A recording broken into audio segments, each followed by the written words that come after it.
My husband tried to bully me at my high school reunion, so I got revenge in the most wholesome way possible. I always thought women were doomed to love more than men, until I met Blake. Me and Blake had been together for 4 years. He was every woman's dream guy. He kept his place super clean, never let me cook without doing the dishes for me, and even memorized my period cycle so he knew when to buy me flowers and chocolate. But he always tried to make things a competition. Like the day I got my college degree, he signed up for dozens of prestigious internships. At the time, I thought it could be a good thing. I figured it just meant we always pushed each other to be better. Funny. Anyways, a few months ago, I got an invite to my high school reunion. Picture the geeky girl in the before of glow-ups in Disney movies. Because up until the day I graduated, that was me. But now I had a life I was proud of, and, in all honesty, ready to flaunt. I told Blake as soon as he got home. I remember wanting to trash talk the girls at school together, about how we'd make everyone rot with jealousy. Honey, I don't think you have much to show off. I mean, it's not like you've really changed much. For a second, I swear I thought he was pranking me. I reminded him that, for one, I don't have braces and big glasses anymore. I've lost over 80 pounds since then. I think he realized he messed up, because he immediately began backpedaling and saying that he just had a long day, that he'd be more than happy to go with me. Well, I myself was extremely exhausted, so I just accepted his apology and marked the date for the reunion. I bought myself the most flattering and expensive dress I could find. My shoes, purse, necklace, and earrings were all perfectly coordinated. And when the day came, I smiled at myself in the mirror, knowing I had come a long way. I expected a, "You look nice," from Blake, or even something about the color of my dress would have been nice. But instead, he asked me if I could wear less accessories so I don't show him up. I told him no, and he just rolled his eyes. Next thing I knew, he was grabbing these cufflinks from a Cartier box and switching his watch for a Rolex, both of which I had never seen before. Then, he just left. Well, I figured he had just gone for a smoke, and I finished getting ready. For the first time ever, I understood what it means to feel like a princess, until I went outside, because Blake was nowhere to be found. I tried texting and calling him for 30 minutes straight, but there was no response. I don't even know what I was thinking at this point, but either way, I ended up ordering an Uber, because by then, I wasn't even worried about Blake. I was thinking about Cherry, my main bully, the girl who made up a song about me. If we got stuck on an island, no food in sight, we'd roast up Lily. We'd eat every bite. She's a pig so big it's almost a crime. Feeding the school one snack at a time. The familiar rage I felt all throughout my teenage years boiled my blood, and I walked into that building filled with anger. But when I walked in, the first person I saw wasn't Cherry. It was Blake. I caught him halfway through a conversation about how well he was doing and how much he's changed since high school. And even when he saw me, he kept the conversation with them going. He only stopped when the woman walked away. I immediately asked him what the F he was doing, that it was my high school reunion, not his. When I looked into his eyes, for the first time, I saw more than just jealousy. It was hatred. Fear ran through my veins, and I reminded him that I loved him, that we were here to be together. He completely ignored what I said, and looked for someone else to talk to. That's when my body froze, because he had made direct eye contact with Cherry, who was practically running towards us. They started talking, and she twirled her hair, completely ignoring me. Then, after I stood there in complete disbelief and silence for 5 minutes, she finally turned to me and asked who I was. Despite everything, I was hyped. This is the moment every bullied kid dreams of. The moment their bully doesn't recognize them. And it's clear they're hotter and richer than them now. But before I could say anything, my husband chimed in. "Damn, you don't even recognize her. This is Lily. Remember the girl from the song?" My heart dropped. I saw a glimmer of intense jealousy in Cherry's eyes, before she started cackling. For a moment, I was glad no one else was listening to this train wreck. But that's when my husband started clicking his fingers, tapping his foot, and humming to the tune of the song. I wanted to crawl into a ball. Soon, everyone turned to look at me and I heard whispers. My eyes locked with Blake's, and even as mine were filled with tears, his were filled with joy. By instinct, I wrapped my arms around him. I just wanted to disappear, but he didn't even touch me. He just kept singing the song and told me to stop taking life so seriously. So, I did what I always do. I just smiled and pretended to be completely fine. I told Blake he was right, because I knew there was only one way to win, only one force in my favor, and that was the power of underestimation. I took a deep breath and composed myself, remembering all those years of being underestimated by everyone, including Blake. My fake smile must have thrown him off because his singing faltered for a moment, and I used that split second to slip away from him towards the bar. I ordered the strongest cocktail they had, downed it in 3 gulps, and scanned the room with new determination. Cherry and Blake were still laughing together, completely ignoring me, which gave me the perfect opportunity to regroup and strategize. I spotted Madison, one of the few people who had been decent to me in high school, and made my way over to her, making sure my walk exuded confidence despite feeling like I was crumbling inside. Madison's eyes lit up when she recognized me, giving me a warm hug that felt like a lifeline in this sea of cruel memories. We caught up quickly, and I discovered she was now a successful marketing executive at a major firm in the city, which gave me an idea. I casually mentioned my own career successes while we chatted, making sure my voice carried just enough for those nearby to hear, including a group of former cheerleaders who had joined Cherry's bullying campaign. Their heads turned, and I noticed several of them whispering as they gave me second glances, clearly reassessing who I had become. Blake was still by the punch bowl with Cherry, but I caught him glancing over at me repeatedly, confusion evident on his face as he saw me socializing confidently. I laughed extra loudly at Madison's jokes, touching her arm occasionally in that way people do when they're having a genuinely good time, and soon our little circle grew as more former classmates approached, curious about the glamorous woman I'd become. Trent, our former class president who'd gone on to become a doctor, joined our conversation and seemed particularly interested in my career path, asking thoughtful questions that allowed me to showcase my accomplishments without seeming boastful. I could feel Blake's eyes boring into my back, but I refused to acknowledge him, instead focusing on reconnecting with people and gradually shifting the power dynamic in the room. Someone suggested taking pictures, and I graciously positioned myself in the center of the group, making sure my expensive dress and jewelry were on full display as flashes went off and people tagged me in social media posts. My former chemistry partner Jake, now a venture capitalist, asked for my business card, mentioning a project that aligned perfectly with my expertise,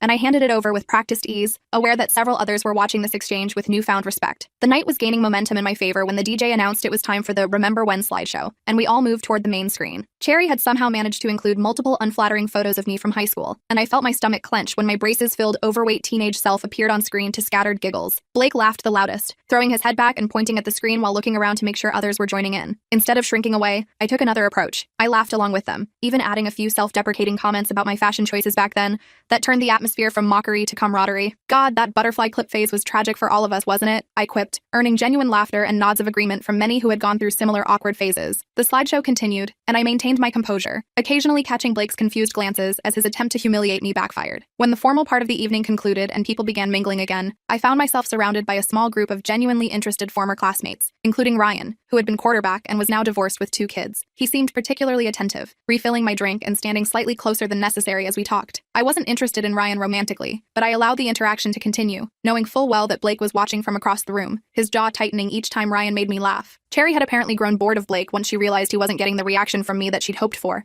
and she'd moved on to fawning over someone else, leaving Blake awkwardly alone by the dessert table. My confidence growing by the minute, I excused myself from Ryan and made my way to the ladies' room, deliberately walking past Blake without acknowledging him. In the bathroom, I reapplied my lipstick and adjusted my dress, giving myself a quick pep talk in the mirror when the door swung open and Cherry walked in with 2 of her friends. Their conversation halted abruptly when they saw me, but instead of leaving, I smiled warmly at them and complimented Cherry's dress, watching confusion flash across her face at my unexpected kindness. We ended up having a surprisingly civil conversation about our lives since high school, and I maintained my friendly demeanor even as Cherry attempted to slip in backhanded compliments about how brave I was to wear such a form-fitting dress. I responded by thanking her sincerely and mentioning the extensive volunteer work I'd been doing with teen girls struggling with body image issues, watching her face fall as her attempts to undermine me continued to fail. When we returned to the main room, Blake intercepted me immediately, grabbing my arm with more force than necessary and hissing that it was time to go. I calmly removed his hand from my arm and told him I was enjoying catching up with old friends, suggesting he could leave if he was tired. His face reddened with anger and embarrassment as several people nearby pretended not to listen to our exchange, and I walked away to join a group that included the former editor of our school newspaper, who was now working for a major publication. The rest of the evening continued in this pattern, Blake trying to reassert control, me calmly but firmly maintaining my independence, and the power balance between us shifting visibly with each interaction. By the time the reunion was winding down, I had exchanged contact information with several people who seemed genuinely interested in maintaining a friendship, received 2 potential business opportunities, and even been invited to speak at a career day at our old high school by the current principal who was in attendance. Blake, meanwhile, had grown increasingly agitated and isolated as his attempts to embarrass me fell flat, and people gradually stopped engaging with him once they sensed the tension between us. When we finally left, Blake stormed ahead to the parking lot, assuming I would follow like I always did, but I deliberately lingered to say proper goodbyes and exchange final hugs with my new reconnections. I found Blake leaning against a random car, pretending it was ours since he'd taken an Uber like me, his earlier bravado completely deflated. The ride home was silent, thick with tension as Blake stared out the window, occasionally shooting me venomous glances that I pretended not to notice. When we arrived home, his facade cracked completely, and he launched into a tirade about how I had embarrassed him by flirting with other men and ignoring him at our reunion. I listened quietly, letting him rant himself into exhaustion before calmly pointing out that it was my reunion, not his, and that his behavior had been deliberately cruel. The argument escalated, with Blake bringing up old insecurities and attempting to regain control through familiar patterns of criticism and gaslighting. But something had fundamentally changed. I could see his techniques clearly now, recognizing them for the manipulations they were, and they no longer had the power to wound me the way they once did. I slept in the guest room that night, locking the door behind me and falling into a surprisingly peaceful sleep, waking the next morning with a clarity I hadn't felt in years. Blake was already in the kitchen when I emerged, acting as if nothing had happened, making my favorite breakfast and commenting on how overall fun the reunion had been. I accepted the peace offering on the surface, but began quietly observing our relationship with new eyes in the days that followed. The patterns became glaringly obvious once I knew to look for them. Blake's need to one-up me, the subtle put-downs disguised as jokes, the way he managed to make every accomplishment of mine somehow about him. I started testing small boundaries, declining to watch his favorite shows some evenings to read instead, or making career decisions without seeking his approval first. Each tiny act of independence was met with escalating tactics, guilt trips, cold shoulders, even occasional fits of rage followed by elaborate apologies and temporary improvements. 2 weeks after the reunion,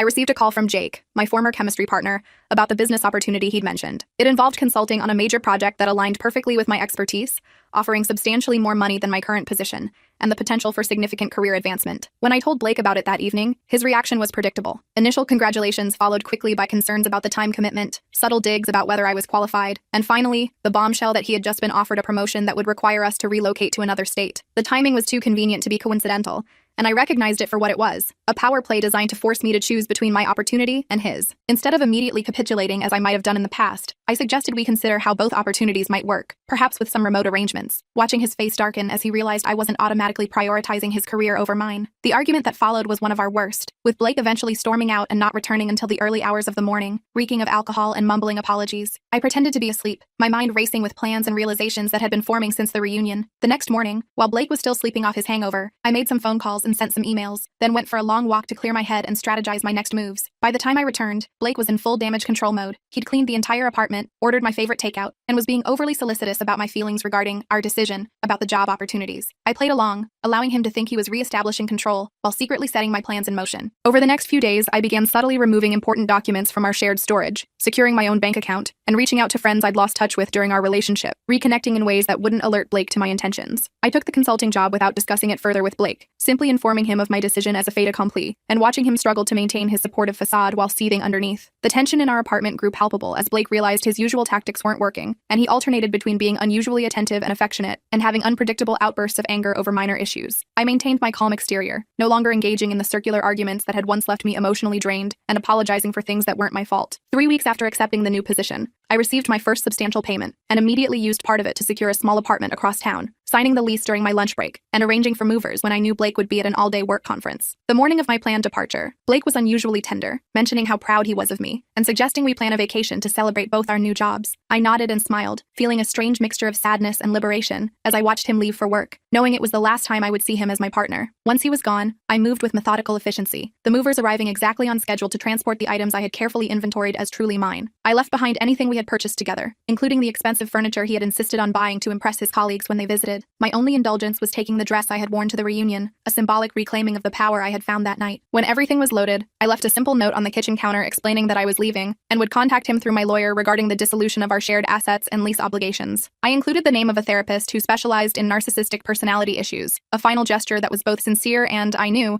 likely to enrage him when he realized I had psychoanalyzed his behavior. As expected, Blake's reaction was immediate and overwhelming. Dozens of calls, texts alternating between rage and pleading, even showing up at my workplace the following day, forcing security to escort him from the building. I maintained no contact except through my lawyer, who reported that Blake was oscillating between threats of legal action and offers to attend couples counseling. My new apartment became my sanctuary, decorated only with things that brought me joy, rather than items chosen to impress others or meet Blake's exacting standards. I reconnected with friends who had gradually drifted away during my relationship, shocked to realize how isolated I had become without noticing. Madison from the reunion became a regular visitor, her straightforward nature and genuine support helping me process the complex emotions of ending a long-term relationship, even one as toxic as mine had been. The healing wasn't linear. I had days where I questioned my decision, moments where I missed the good parts of Blake, and nights where I woke up panicking about starting over at 32. But gradually, these moments became less frequent as I established new routines and rediscovered parts of myself that had been suppressed during our relationship. 6 months after leaving Blake, I attended a conference related to my new position and ran into Cherry, of all people, who was representing her company at the same event. Our interaction was surreally civil, with Cherry asking about Blake and seeming genuinely surprised when I informed her we were no longer together. We ended up having coffee during a break between sessions, and she confessed that Blake had actually reached out to her through social media shortly after the reunion,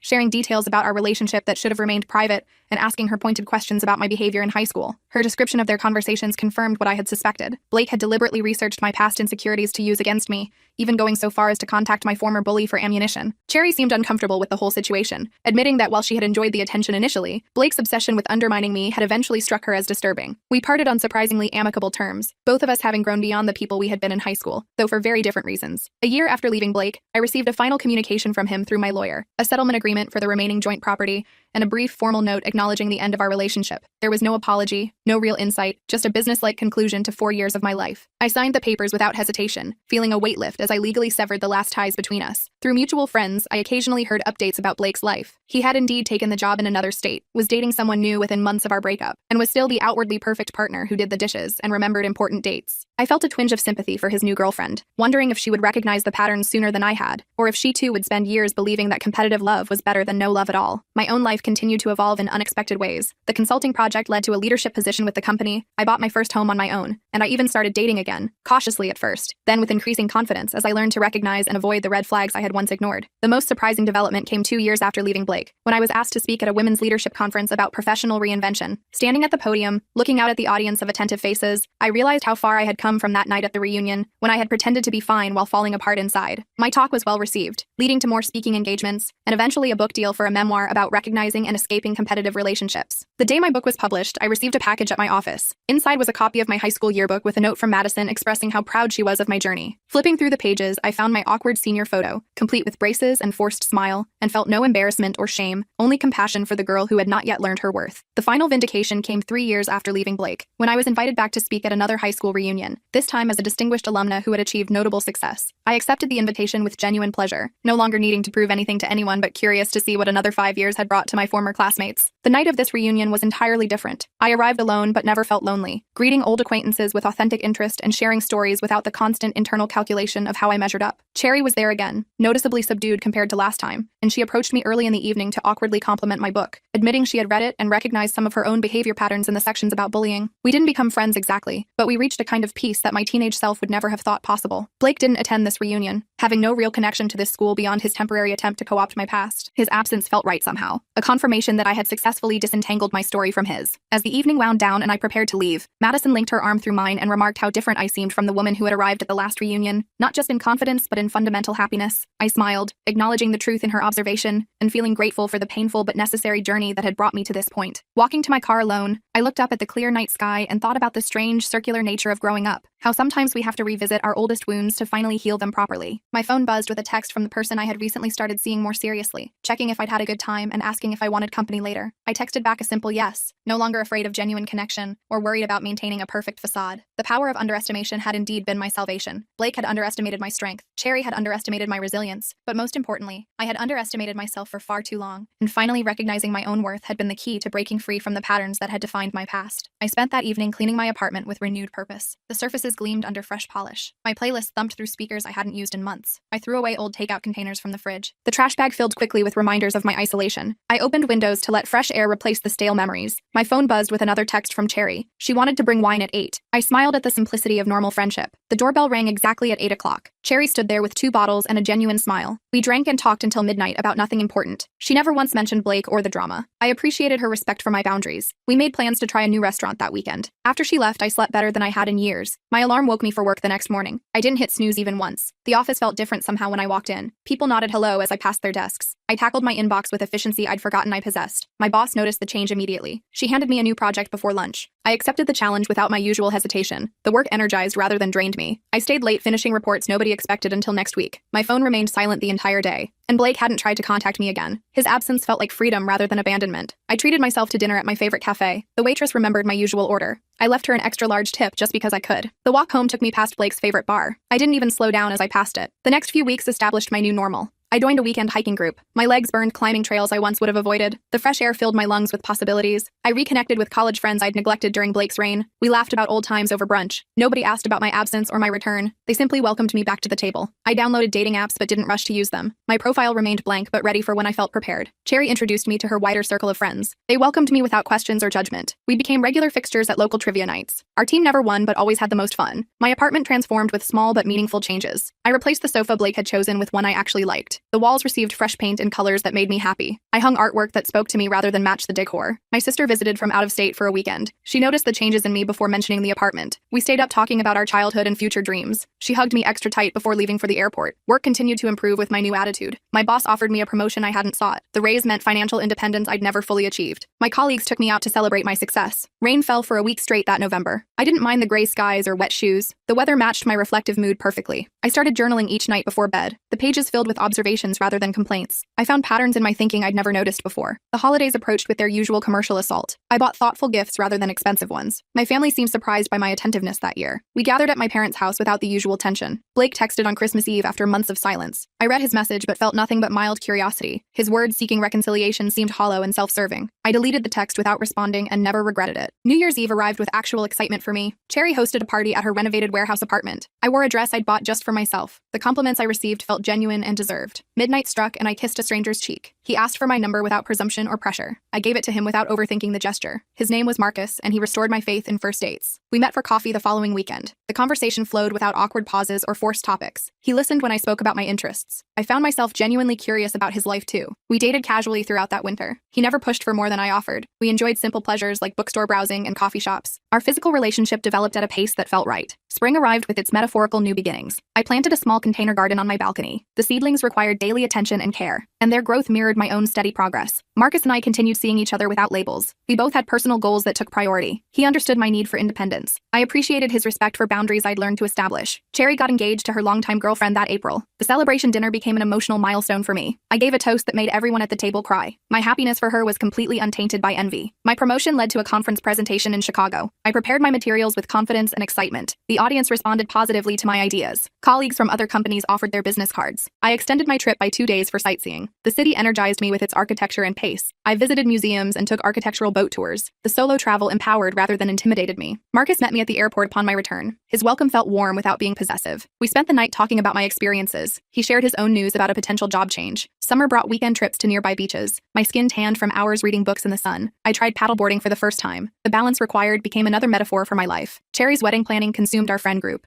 and I helped address invitations and choose centerpieces. The bridesmaid dress actually looked good on everyone. I felt genuine excitement rather than obligation about the event. My parents celebrated their 40th anniversary that July. The party I helped organize honored their specific wishes. My father hugged me longer than usual afterward. My mother commented on my apparent happiness with approval. Work continued to challenge and reward me. I mentored new staff with patience I developed for myself. My ideas received consideration from senior management. I no longer feared speaking up in important meetings. Marcus introduced me to his parents over Labor Day weekend. Their warmth reminded me of my own family. We grilled in their backyard and played card games. I felt comfortable rather than anxious the entire visit. Fall brought changes to our relationship dynamic. Marcus accepted a job opportunity in another state. We discussed options with honesty and care, and the decision to try long distance came naturally. Cherry's October wedding arrived with perfect weather. I stood beside her feeling genuinely happy for her future. My speech at the reception came from the heart. Marcus squeezed my hand when I returned to our table. The distance between us proved challenging but manageable. We scheduled regular video calls and weekend visits. The space allowed continued personal growth for both of us. I rediscovered my love of painting during quiet evenings alone. Thanksgiving meant hosting dinner at my apartment. My family praised my cooking and decorating efforts. Nobody mentioned my obvious personal transformation. They simply enjoyed the confident woman I'd become. December brought heavy snow and holiday preparations. I volunteered at a local shelter on weekends. The perspective gained from helping others deepened my gratitude. Marcus flew in for Christmas despite the travel chaos. 1 year had passed since Blake's text message. I realized I hadn't thought of him in months. His power over my emotions had completely disappeared. My life had filled with meaningful relationships and pursuits. New Year's Eve found us at a quiet dinner rather than parties. Marcus seemed nervous throughout the appetizer course. He reached for my hand as dessert arrived. The ring box appeared without grand gestures or public displays. His proposal acknowledged our separate strengths and mutual respect. I said yes without hesitation or doubt, and we celebrated privately with champagne and promises. The engagement felt right despite our geographical challenge. We agreed on a long engagement while figuring out logistics. Neither of us wanted to sacrifice hard-won career advances. The compromise felt healthy rather than resentful. So Cherry screamed with excitement at my news. Our friends organized an impromptu celebration dinner. My parents expressed genuine happiness for my choice. Marcus's family sent flowers and warm welcome messages. Winter passed in a blur of future planning. We investigated cities that offered opportunities for both careers. Weekend visits became house hunting expeditions. Our discussions about finances remained honest and open. I received another promotion that spring, and the new position allowed remote work possibilities. The timing seemed almost too perfect to believe. Marcus supported my success without insecurity. We found a house halfway between our ideal job locations. The compromise required reasonable commutes for both of us. The mortgage approval process tested our patience. We celebrated the closing with takeout on the empty floor. Moving day arrived with both sets of parents helping. Our furniture combinations required creative arrangements. The first night in our new home felt surreal. We slept on a mattress before bedroom furniture arrived. Setting up our shared space taught us new things about each other. His book collection dwarfed my own impressively, and my kitchen organizational system bewildered him completely. We laughed through the minor conflicts of cohabitation. Summer brought wedding planning and yard work. We planted trees that would take years to mature. The symbolism wasn't lost on either of us. Our relationship had deep roots and room for growth. The wedding date was set for the following spring. We chose a small venue with space for only close friends. Neither of us wanted extravagance or show, while the decisions came easily with clear communication. Fall meant settling into work routines and community. We joined a neighborhood association and local gym. Weekend home improvement projects became our hobby. Dinner parties introduced us to potential new friends. Winter holidays in our home created new traditions. We hosted both families for a chaotic, wonderful weekend. The house felt truly ours after that gathering. We entered the new year with contentment and purpose. Wedding preparations accelerated after January. Cherry helped me find a dress that felt authentically me. Marcus and I wrote personal vows over weekend mornings. The guest list remained small despite family pressures. Spring arrived right on schedule for our April ceremony. The weather cooperated with sunshine and mild temperatures. I felt completely calm walking down the aisle. Marcus's face showed everything I needed to see. The reception lasted late into the evening. Our first dance was to a song we both genuinely loved. Speeches from friends highlighted our individual journeys. We left for a honeymoon that balanced adventure and relaxation. Marriage felt like an extension of what we'd built. Our daily routines adjusted to accommodate each other. We maintained individual interests and friends. The balance came more naturally than I'd expected. Summer brought a job offer I hadn't sought. The position combined my skills with greater impact. The salary increase meant financial security for our future. Marcus supported the change despite its challenges. We celebrated our first anniversary with simple gifts. The paper tradition inspired thoughtful letters from both of us. I reread mine whenever doubts crept into my mind. His words reflected the person I'd become rather than who I was. The second year of marriage brought unexpected news. The pregnancy test showed positive on a random Tuesday. We sat in stunned silence before breaking into laughter. Neither of us had planned this particular timing. The months that followed tested my hard-won strength. Morning sickness didn't respect work schedules or meetings. My body changed in ways I couldn't control. Marcus's steady support never wavered once. Cherry threw a baby shower that avoided tacky games. Friends gave practical gifts and genuine advice. My mother stayed for 2 weeks after the birth. Her help proved essential during those early days. Our daughter arrived after 18 hours of labor. Her tiny features combined the best of both of us. The love I felt defied any previous emotional experience. Sleepless nights tested our communication and patience. The first months passed in a blur of diapers and feedings. We traded night shifts and encouraged short breaks. Our partnership strengthened through the shared challenge, and my maternity leave ended with mixed emotions. The daycare we chose eased my working mother guilt. My boss accommodated flexible hours when possible. Marcus adjusted his schedule to share parenting equally. Our daughter's first birthday arrived unbelievably quickly. The small celebration included both sets of grandparents. We took too many pictures of cake-covered smiles. The tiny milestones had become our greatest joys. Life settled into a new normal of work and family. Career opportunities continued for both of us. We made decisions based on family impact first. Financial planning focused on education and security. And one random Tuesday, an email notification appeared. Blake's name in my inbox surprised me completely. I almost deleted it without reading the contents. Curiosity won over immediate dismissal. His message expressed genuine regret and personal growth. He mentioned therapy and sobriety with humble language. No requests or expectations accompanied his apology. I sat with the message for several days before responding. My reply was brief but honest about my current happiness. I wished him well in his continued journey. The exchange brought unexpected closure to that chapter. Years have passed since that final communication, and our daughter now has a younger brother. My career has evolved in satisfying ways. Marcus and I have weathered normal marital challenges. I sometimes reflect on the journey that brought me here. The person I was seems like someone I once knew. The lessons learned shaped everything that followed. An underestimation became the foundation for my strength. Cherry remains my closest friend through life changes. We laugh about our younger selves with affection. Our children play together during weekend gatherings. Our husbands have formed their own solid friendship. I mentor young women starting their careers now. I share lessons about boundaries and self-respect. They listen more carefully when I reveal my history. The story resonates with too many of them, unfortunately. My parents have aged into doting grandparents. They express pride in the family we've created. My sister and I maintain our rekindled closeness. Family gatherings feel genuinely joyful rather than obligatory. The journey continues with normal ups and downs. Some days feel overwhelming with responsibilities,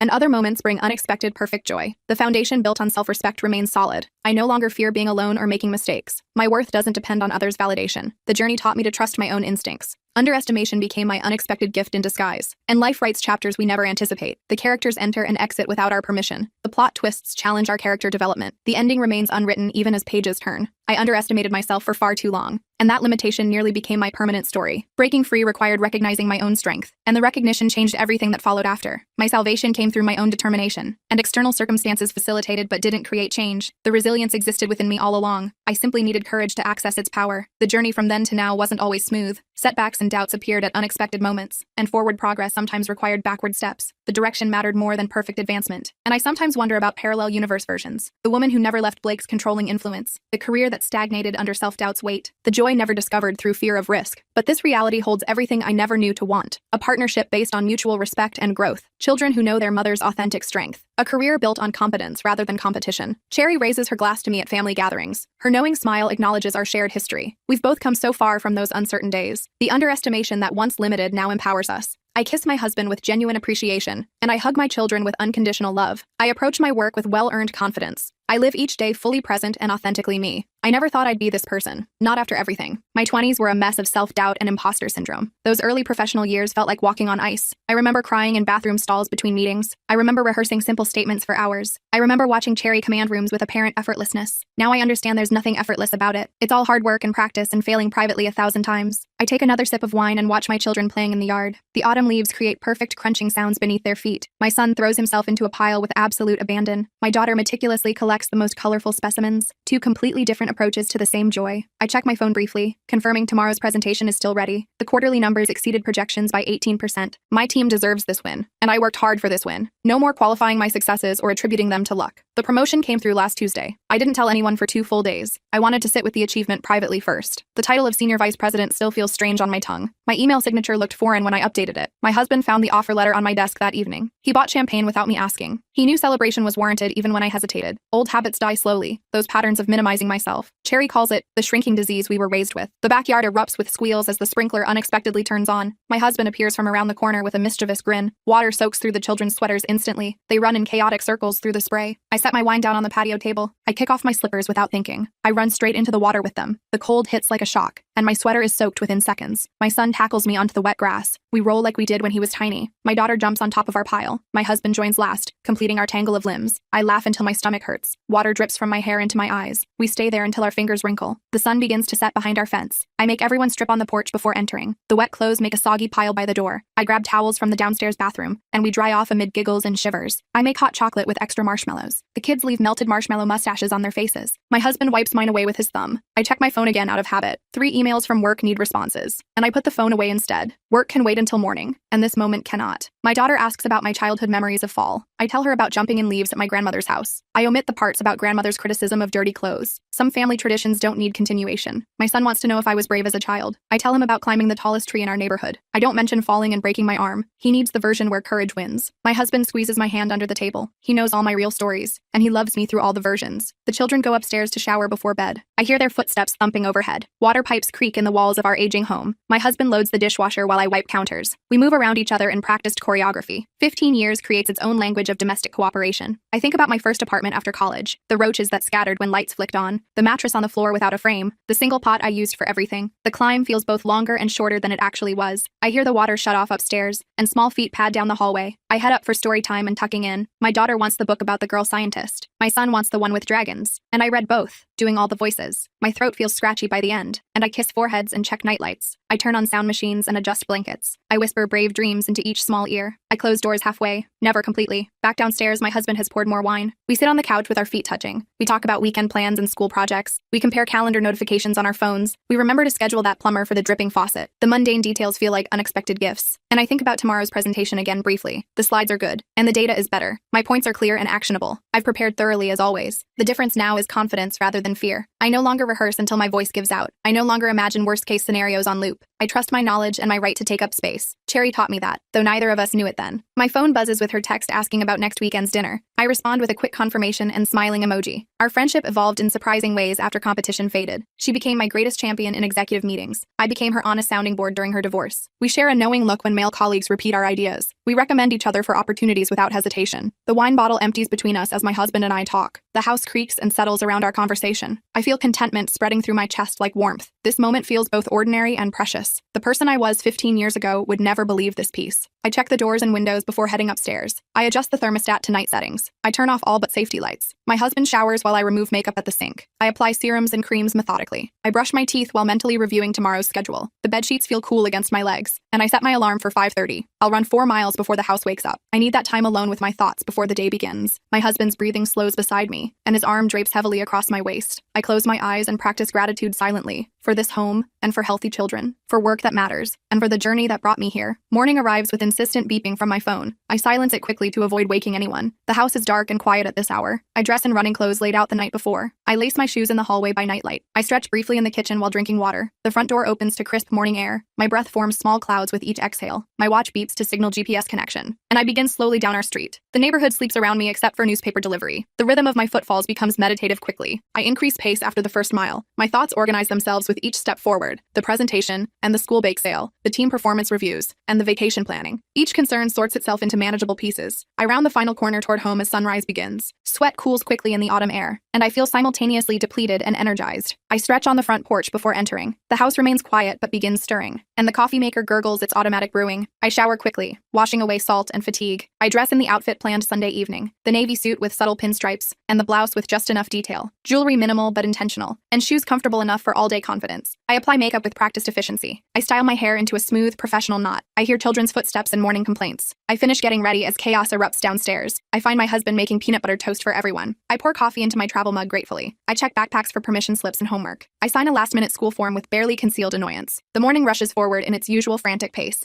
Teeth get brushed, and hair gets combed. Shoes get located under furniture. We pile into separate cars with kisses and reminders. I drop the children at school with quick goodbyes. I navigate morning traffic toward downtown. I rehearse key points while changing lanes. I arrive at the office 40 minutes early intentionally. The quiet floor allows uninterrupted preparation time. I review my presentation once more for clarity. I check email and respond to urgent messages. My team arrives in staggered intervals before 9. They bring nervous energy and coffee refills. I reassure them with confident smiles and clear direction. The conference room fills with executives by 9:30. The CEO nods in my direction with expectation. I stand without hesitation when introduced, and I present our findings with measured authority. I answer questions directly without qualification, and I acknowledge team contributions appropriately. I make recommendations backed by solid data. The room responds with engaged questions and notes. The CEO interrupts with praise halfway through, and the presentation concludes with clear action items. I feel satisfaction rather than relief when sitting down. My team sends congratulatory texts under the table. The meeting adjourns with handshakes and follow-ups scheduled. Cherry catches my eye across the room with a thumbs up. We've come so far from competing for scraps of recognition. She follows me back to my office afterward. She closes the door for a moment of private celebration. We laugh about the CFO's surprised expression at the numbers. We make plans for drinks next week regardless of outcomes. The rest of the day passes in meetings and decisions. I make time for lunch despite the schedule. I call my husband between appointments for connection. I mentor a junior team member for 30 essential minutes. I leave the office at a reasonable hour without apology. Traffic moves surprisingly well on the drive home. I listen to a podcast about leadership psychology. I arrive home before dinner preparations have begun. The children greet me with stories and complaints. I change clothes before helping with homework problems. My husband and I prepare dinner side by side. We eat together at the table without phones present. We discuss days and plans and weekend possibilities. The children clear dishes with minimal reminding, and the evening unfolds in familiar, comfortable patterns. I fold laundry while watching my daughter practice piano. I help my son with his science project about rocks. I review emails briefly while they shower. I read more stories and tuck in more blankets. I kiss more foreheads and whisper more brave dreams. The house quiets again as children surrender to sleep. I pour a small glass of wine from yesterday's bottle. My husband and I sit on the porch despite the chill. We talk about retirement dreams still decades away. We discuss the promotion and what it means practically. We recognize the privilege and responsibility it carries. We acknowledge the hard work that made it possible. My phone buzzes with congratulatory messages from colleagues. News travels fast throughout company channels, and I respond with appropriate gratitude and humility. I set the phone aside to remain present on the porch. The neighborhood settles into evening stillness around us. Lights turn off in windows across the street. My thoughts drift to tomorrow's challenges briefly, and I redirect to this moment intentionally. The wind chimes sing softly from the corner post. My husband's hand finds mine in comfortable silence. We head inside when the temperature drops further. We lock doors and turn off lights like always. We brush teeth and apply night creams, and we set alarms and plug in devices. We slide under covers with synchronized sighs. Tomorrow will bring its own demands and victories. Tonight requires only rest and gratitude. I think about that younger version of myself briefly, the one who cried in bathroom stalls between meetings, the one who rehearsed simple statements for hours, the one who watched Cherry with envy and inadequacy. I wish I could tell her about this future, about this peace and confidence and belonging, and about the path that seemed impossible then, about the strength she already possessed without knowing. Sleep comes easily with that thought. So morning follows with predictable reliability. Different day, similar routines with variations, and running and showering and dressing professionally, children and backpacks and permission slips signed, and traffic and emails and meetings scheduled carefully. This particular day includes lunch with the CEO. The invitation arrived after yesterday's presentation success. We discuss expansion possibilities over salads and sparkling water. He mentions future director board openings meaningfully, and I express appropriate interest without desperate eagerness. The conversation flows naturally between business and appropriate personal. I return to the office with new possibilities forming. The afternoon includes performance reviews for 2 team members. I deliver feedback with honesty and compassion, and I acknowledge strengths specifically and actionably. I address development areas with clear expectations. I remember my own reviews from years earlier, the vague criticisms that left me confused, and the biased language that undermined confidence subtly, the moving targets that seemed designed for failure. I promised myself to manage differently when given chance. The team members leave with clear understanding and motivation. I complete paperwork and documentation thoroughly afterward, and Cherry stops by with acquisition proposal questions. We troubleshoot potential roadblocks together efficiently. We strategize approaches for the board meeting next week. Our collaboration feels natural and mutually beneficial, and the competitive tension evaporated years ago somehow. The afternoon passes in focused work and decisions. I leave slightly later than planned, but still reasonable. The traffic moves slowly due to construction delays. I call my mother while waiting through 3 light cycles. We chat about her garden club and neighborhood gossip. She asks about the children and weekend plans. She mentions Dad's doctor appointment with forced casualness. I make mental note to follow up more specifically later. I arrive home to homework already completed surprisingly. My husband has started dinner preparations early. The children play in the backyard with neighbor friends. I change clothes and join cooking efforts gratefully. Dinner happens with stories and laughter around the table. Evening unfolds in its comfortable, slightly chaotic pattern. Showers and stories and bedtime routines, and quiet conversations and wine after children sleep. planning and connecting and being together presently, and this particular evening includes vacation research online. We compare options for summer trips thoughtfully. We consider budgets and interests and logistics realistically. We bookmark possibilities for further investigation later. Friday arrives with casual dress code and lighter spirits. The office buzzes with weekend anticipation already, and I complete pending tasks with focused attention. I delegate appropriately for my absence Monday. I confirm details for the client dinner next Wednesday. I clear my desk completely before leaving early. The weekend opens up with promised family time. We visit the Children's Museum downtown Saturday morning. We explore interactive exhibits with enthusiastic energy. We eat overpriced lunch in the museum cafe without complaint. We purchase small souvenirs from the gift shop. The afternoon includes grocery shopping and house cleaning. Everyone participates with varying levels of enthusiasm. The evening brings homemade pizza and board games. Competitive spirits emerge around Monopoly predictably. Sunday includes pancakes and church and lazy reading. We prepare for the week ahead with gentle productivity. Laundry completes in cycles throughout the day, and backpacks get organized for Monday morning. Meetings get reviewed and mentally rehearsed briefly, and family dinner happens with grandparents visiting happily. The children perform piano pieces with nervous pride. We eat dessert and share stories from different generations. The weekend closes with gratitude and preparation. Monday morning begins another cycle of living fully. Different meetings, different challenges, similar purpose. The rhythm of work and family continues its dance. I approach each day with that hard-won confidence. The confidence built through failure and persistence. And the confidence earned through competence and courage. The confidence Cherry and I both found eventually. Sometimes during quiet moments, I still marvel at this life, at the journey from that uncertain young woman, at the growth that happened through difficulty, and at the joy discovered in ordinary moments, at the strength revealed through challenge, and at the authenticity developed through experience. I never think I made it, as if reaching destination. Instead, I recognize I am making it, continuously. Each day bringing new lessons and opportunities, and each challenge revealing more capacity than expected. Each joy affirming choices made along the way. I watch my children developing their own confidence. I see them try and fail and try again naturally. I guide them through disappointments and celebrations. I hope they begin their journeys with advantages I lacked, with belief in their worthiness and capabilities inherently, with understanding that their voices deserve to be heard, with knowledge that their contributions have value automatically. The lessons Cherry and I learned through difficulty. We compare notes on this occasionally over lunch. How different our children's starting points seem, how fiercely we protect their sense of possibility, how carefully we model resilience and self-advocacy, and how intentionally we demonstrate healthy ambition. The world hasn't changed completely, we recognize realistically. Our daughters will face challenges our sons won't encounter. Our children of color will navigate additional complexities. The playing field remains uneven in many significant ways, but something has shifted through our generation's efforts. Something has opened through our refusal to remain small. Something has begun through our insistence on authenticity. Something continues through our mentorship of younger women. I notice it during meetings when young women speak confidently. I observe it when they claim credit without hesitation. I celebrate it when they negotiate without apology. I recognize the progress without ignoring remaining barriers. Each school concert reminds me of this journey somehow. Watching children perform with varying confidence levels, and seeing some shrink from attention instinctively. Seeing others step forward with natural assurance. Understanding how these patterns begin so early unconsciously. How girls learn to take up less space gradually. How boys learn to claim attention automatically. How these subtle lessons shape future boardrooms eventually. I clap especially loud for the hesitant performers. I make eye contact with encouragement intentionally, and I comment specifically on courage afterward deliberately. These small moments matter in foundation building importantly. The world opens or closes through such interactions accumulatively. My career continues advancing through consistent effort, and the board position materializes through dedicated preparation. The leadership opportunities expand through demonstrated competence, and the influence grows through authentic relationship building. I no longer question my belonging in these spaces. I no longer justify my presence apologetically, and I no longer minimize achievements habitually. I occupy my position with appropriate confidence finally. Cherry does the same in her organization admirably. We compare notes over occasional dinner meetings, and we laugh about imposter syndrome's lingering whispers. We strategize approaches to particularly challenging situations, and we celebrate victories without qualification or diminishment. We acknowledge setbacks without personalizing excessively, and we've learned to fail forward productively together. The lessons continue with each new challenge faced. The growth happens through discomfort embraced willingly, and the confidence builds through experience accumulated gradually. The authenticity develops through self-knowledge pursued intentionally. My children watch this modeling without fully understanding yet. They absorb the lessons through observation unconsciously. They inherit possibilities we fought to create purposefully. They begin their journeys from different starting points thankfully. I kiss my husband each morning with genuine appreciation. I hug my children with fierce, unconditional love daily. I approach my colleagues with respectful, collaborative spirit. I face challenges with hard-earned resilience consistently, and I celebrate joys without diminishment or qualification. I live each moment with increasing present awareness. The journey continues with each choice made consciously. The story unfolds with each challenge met courageously. The legacy builds with each authentic interaction completed. I am still becoming the person I was meant to be, still discovering capacities previously unknown within myself, and still growing through difficulties faced honestly, still learning through connections made vulnerably, and still contributing through work done excellently, still loving through presence offered genuinely, and still living through choices made intentionally. The process never completes itself fully or finally.